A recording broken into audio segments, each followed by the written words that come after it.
咁以下呢條數咧有乘有除，亦都有指數。咁所謂除數咧，亦都係分數嚟嘅。咁所以藍色呢一部分咧，除呢個數咧，我哋可以擺喺分母度。咁所謂二次方咧，即係將佢自己自成兩次。咁所以咧，最後結果就係6乘6咧，就係6 square 啦。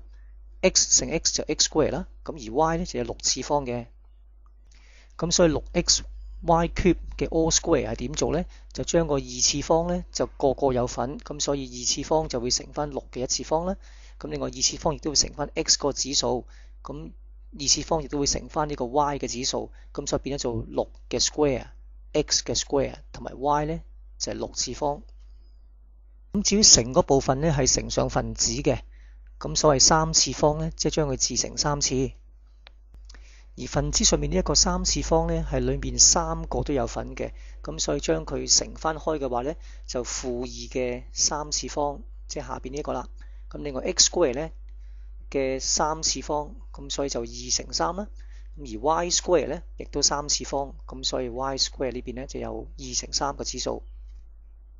咁而上邊呢一個咧3次方，即係自成3次啦。咁所以我將佢個指數乘翻入裏面嘅話咧，咁就負3嘅3次方，咁即係下邊呢一個啦。咁另外 x square 都有3次方嘅，咁所以2乘3都係6嘅。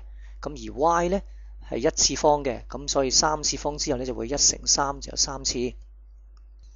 咁最後咧 x 咧嘅指數就係2乘3，再加多呢度2乘3，因為乘嘅關係所以相加啦。咁另外 y 嘅指數咧就係2，亦都係2乘3啦。呢邊就1乘3，咁所以加埋晒咧就會係3次方。咁最後同下邊啲約減之後咧，就剩翻就係6x嘅10次方，y 嘅3次方啦。